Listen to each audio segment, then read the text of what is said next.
Olá, está no ar mais um podcast Estúdio CUT, mais uma vez nessa série especial falando sobre relações de trabalho, sobre mercado de trabalho. A gente tem falado sobre redução da jornada de trabalho sem redução salarial, uma mobilização que hoje a gente conhece como o fim da escala 6 por 1. Enfim, a gente está falando sobre diversos temas e, claro, ouvindo especialistas em direito do trabalho do escritório LBS Advogadas e Advogados, que é o escritório que presta assessoria jurídica para a CUT. Hoje eu estou aqui com o Antônio Megali, obrigado pela presença, Megali, para falar sobre mais um tema. Vamos conversar sobre trabalho por plataforma, topa? Topo. Vamos lá. A primeira pergunta que eu vou fazer para você, então, Antônio Megali, é o seguinte: que é, afinal, o trabalho por plataforma? Quando a gente fala em plataforma, a gente já logo imagina iFood, Uber, mas, no geral, é só isso ou tem mais? Como é que é o trabalho por plataforma? Bem, primeiro eu queria agradecer o convite, para participar aqui do podcast com vocês, agradecer o pessoal que está assistindo, parabenizar a CUT, porque acho que é um canal importante para disseminar as informações nessa vida nossa de fake news, então parabéns para a CUT também por esse canal.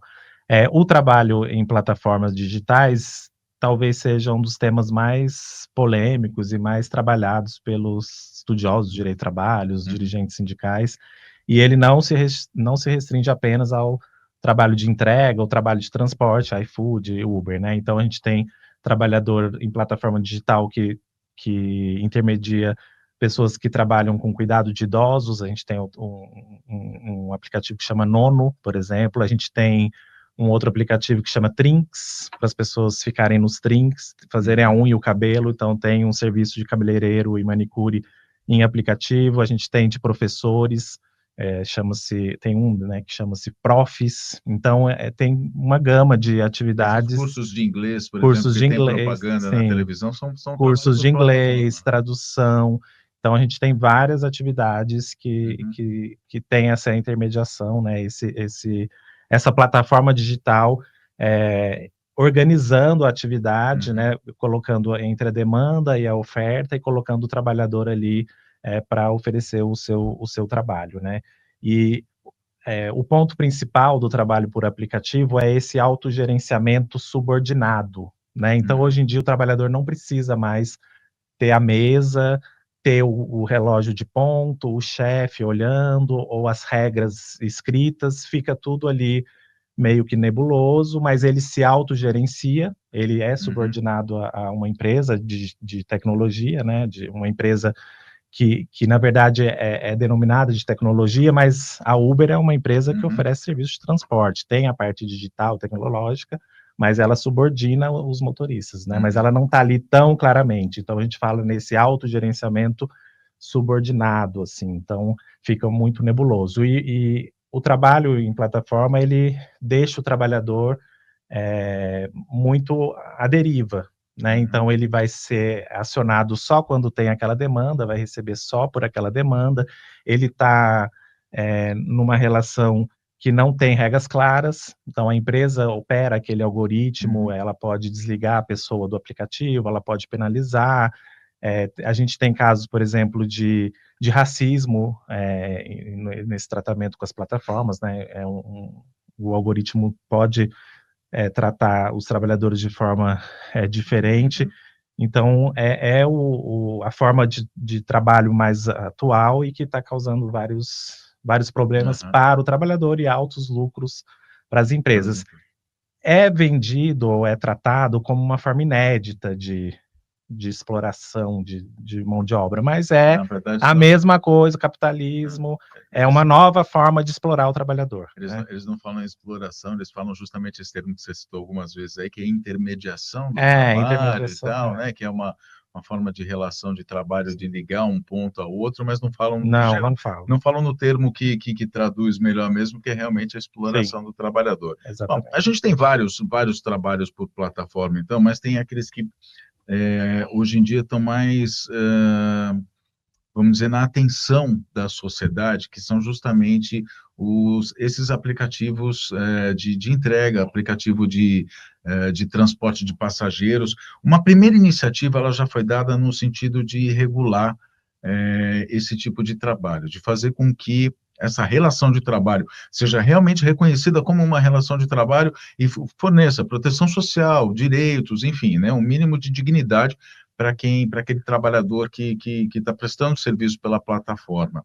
Então, a primeira iniciativa, ela diz respeito aos trabalhadores, aos motoristas de aplicativos de veículos de 4 rodas, né, que aí a gente inclui o Uber, né, entre outros. É uma primeira iniciativa, a gente pode dizer que depois ela vai se destrinchar, enfim, vai servir de exemplo para que se façam outras regulamentações. Em que passo que está esse projeto? Como é que está esse projeto? Existe agora uma nova versão? O que você traz de novidade para a gente, Megali? Tá, em março de 2024 foi apresentado o projeto o PLP 12 de 2024. Esse projeto de lei ele veio resultado de uma mesa, de um grupo tripartite, né, que foi instalado pelo Poder Executivo, né, então sentaram à mesa os trabalhadores, representantes dos trabalhadores, representantes das empresas e o próprio governo, e dali foi apresentado um projeto de lei com algum consenso, né, em alguns temas. Havia, por exemplo, os trabalhadores não se reconhecendo como os trabalhadores, querendo ter uma autonomia, né, aquela coisa deles se verem como empreendedores também, não serem tão engessados. Então, esse projeto de lei, ele foi fruto dessa mesa de negociação, né, havia um grupo tripartite trabalhando isso. Esse projeto de lei foi apresentado, né, como eu disse, em março de 2024, ele recebeu alguns substitutivos, ele foi um pouco desnaturado, digamos assim. Atualmente ele está na Comissão de Indústria da Câmara dos Deputados. Havia uma urgência quando o governo apresentou, né, esse projeto na Câmara, a urgência foi retirada, né. O projeto, como eu disse, ele foi desnaturado e atualmente não há um consenso em torno dele, e ele está meio paralisado ali na Câmara dos Deputados. Eu falo a gente, mas a CUT participou desse processo bem de perto, né, e o projeto, ele tem vamos dizer assim, inúmeras novidades e boas novidades, digamos assim, porque ele preenche um vácuo de regras, né, um vácuo legislativo. O trabalhador que trabalha em aplicativos de 4 rodas, ele segue as regras que a empresa estabelece, as regras que o algoritmo estabelece. Então, esse projeto, independentemente de não colocar o trabalhador como empregado ou tratar ele como uma figura de autônomo, enfim, o projeto traz um piso de direitos que não existe atualmente. Então, eu penso que é importante a gente focar nessa parte do projeto de lei, né? Então, o projeto de lei, ele vai trazer uma hora mínima, um valor de pagamento, né, por hora mínima, ele vai trazer uma jornada máxima, então o trabalhador só vai poder ficar logado naquele aplicativo 12 horas, ele vai trazer regras de transparência no tratamento do trabalhador com a empresa. Então, se ele receber uma nota negativa, ele precisa saber por quê, ele não pode ser desligado automaticamente do aplicativo sem saber por quê, ele precisa ter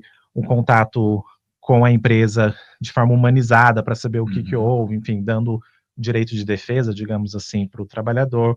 Esse projeto de lei também, ele garante a parte previdenciária, né, a parte de seguro em caso de acidente. A gente sabe que os índices de acidentes são altos, que o trabalhador fica desamparado quando fica doente. Então, o projeto de lei trata desses pontos também. Um outro ponto importante, aí eu falo também como advogado sindical, né, advogado da CUT, ele traz a possibilidade de negociação coletiva, de representação sindical desses trabalhadores.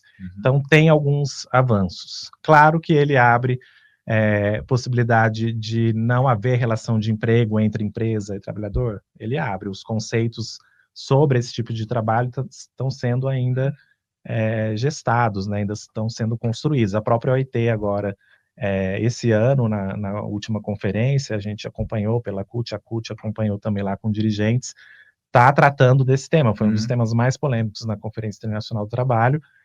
Foi aprovada uma convenção sobre o tema, né, de trabalho em plataformas digitais para 2026, então está sendo construído. Então, o Brasil segue um pouco por essa linha, né, está tentando trazer alguma regra, né? E aí, André, só para complementar, além desse projeto de 2024, agora, dia 16 de agosto de 2025, foi apresentado um outro projeto de lei na Câmara, que é o projeto 152, do deputado Luiz Gastão, e ele traz, aí diferentemente desse projeto, que, como você bem falou, que o 12 de 2024 trata só do transporte de veículos de 4 rodas. Esse do Luiz Gastão, ele vai tratar de tudo, né? Então, do transporte em aplicativos de 4 rodas e 2 rodas e também das entregas, né? Esse projeto, ele está, vamos dizer assim, sendo tratado com maior consenso dentro da Câmara, já teve uma comissão especial instalada, já tem um relator, a gente ainda está se debruçando sobre ele para ver se ele ainda traz benefícios ou não. Ele tem regras de transparência, ele tem regras de remuneração, mas não são tão claras, dá um poder de monitoramento muito grande para as empresas, então tem alguns pontos ali para ajustar. Sobre esse, então, esse novo, é o 152, né? 152 de 2025. 152 eu já quero deixar combinado aqui contigo, mesmo se você não estiver em São Paulo, mas se a gente puder fazer assim que tiver essa, enfim, vou chamar assim num termo formal de parecer, né? Vocês já souberem, enfim, já tiverem avaliado, para a gente voltar a falar com ele, para a gente poder fazer uma análise, que isso é muito importante para a gente poder passar para a nossa audiência, nossos trabalhadores. É um projeto que a gente também recebeu aqui na CUT faz pouco tempo, está dando uma olhada ainda, e é óbvio que a LBS tem que dar, né, assim, a sua, é assim, é isso, a gente tem que pensar dessa maneira, daquela. Então, vamos deixar combinado já assim para falar de novo sobre esse projeto. O que eu queria retomar também é sobre a convenção da OIT, que nesse ano, na Conferência Internacional, na 112ª, ou terceira, né? Ficou definido que vai ter uma convenção. Essa convenção está sendo discutida ainda, mas já existem alguns indicativos, vamos dizer, de modelos, se eu não me engano, da Espanha, né, de regulamentação. A gente consegue falar sobre isso, trazer um pouco de exemplo de como é para lá, de como poderia ser no Brasil com essa convenção? Alguns países já têm uma legislação um pouco mais avançada, né? Eu não vou saber te trazer os pontos específicos, por exemplo, da Itália, da Espanha, mas a OIT, por exemplo, já está tratando de algumas definições, né? Então, a OIT já tem um documento, eles fazem um relatório, os países recebem esse relatório, discutem, fazem as suas observações, ainda está sendo construído. E esse relatório depois vai virar um relatório final, né, dessas observações dos países, com as discussões de 2025, e em 2026 eles vão discutir e vão pensar no texto legal, né? Então, a OIT, por exemplo, ela está definindo o trabalhador na plataforma digital como aquele que presta serviço para uma plataforma que organiza ou facilita o trabalho, então já tem esse conceito, em troca sempre de remuneração ou pagamento, e isso eu achei interessante, independentemente da classificação da sua situação, ou não importa se ele é empregado, se ele é autônomo, ou o nome que a legislação do país der, essa convenção da OIT, ela vai tratar de direitos mínimos, de princípios mínimos para as empresas seguirem e para garantir a dignidade e os direitos dos trabalhadores. Muito bem. Voltando lá no começo da nossa conversa, hora que você cita o PL 12, né, de 2024, que não houve consenso, enfim, né, muitos trabalhadores ainda ficaram, né, assim, com receio de perder sua autonomia, né, e muito do que se deu, a gente viu no dia a dia, muito do que se deu em relação à opinião, principalmente dos trabalhadores e trabalhadoras desse segmento, a respeito do projeto, e a respeito de qualquer tipo de regulamentação, e a respeito, inclusive, de sindicalização, veio por causa de fake news, por causa de mentiras, por causa de, enfim, de boatos, de gente que realmente não tem interesse nenhum em fazer com que os trabalhadores desse setor e de outros também tenham algum tipo de proteção social, tenham direitos. Palavra de advogado agora, eu queria que você olhasse para aquela câmera lá e falasse para esse trabalhador por que ele precisa ter proteção social, por que ele precisa se proteger, acreditar, ter a proteção, se organizar, Megali. Bem, primeiro, porque esse projeto de 2024, né, o projeto 12 de 2024, ele garante um piso mínimo que os trabalhadores não têm atualmente. Então, se o motorista que trabalha na Uber se acidentar, ele vai perder ele não vai conseguir mais trabalhar no aplicativo e não vai ter nenhuma forma de subsistência e muito mais grave, não vai ter nenhum tipo de acesso à previdência, por exemplo, né? Então, o projeto de lei, ele garante esse mínimo, né? Então, para a gente entender, eu falo de mínimo, a gente tem um mínimo civilizatório que está na Constituição Federal, que está no artigo 7º, garantindo alguns direitos para quem trabalha. O trabalhador em plataforma, ele não tem esses direitos. Então, tem uma remuneração mínima, não tem direito a férias, não tem direito à proteção em caso de acidente ou previdência social. Se o motorista da Uber morrer, a família vai ficar desamparada, não tem direito à pensão por morte, enfim. Então, esse projeto, assim como outros, né, que possam vir a aparecer, eles preenchem um vácuo legislativo, né? E hoje as regras que o trabalhador segue são impostas pela empresa. E empresa, a gente precisa lembrar, ela visa o lucro. E ponto final, não tem outra. O objetivo da empresa é visar o lucro. E acabou. Muito bem, a gente conversou então com o Antônio Megali, que é especialista em Direito do Trabalho do escritório LBS Advogadas e Advogados, para falar sobre trabalho por plataformas, ou os trabalhos por plataformas, formas, né, de trabalho que existem hoje na realidade, na nossa realidade, mas em especial sobre essa que a gente citou, que é o trabalho dos motoristas por aplicativo de 4 rodas. Depois falamos do projeto que ainda a gente vai voltar no assunto que trata de uma maneira geral. Megali, obrigado pela participação aqui no nosso podcast. Faltou alguma coisa? Quer complementar? Não, obrigado. Obrigado a você também que nos acompanhou até aqui e até a próxima.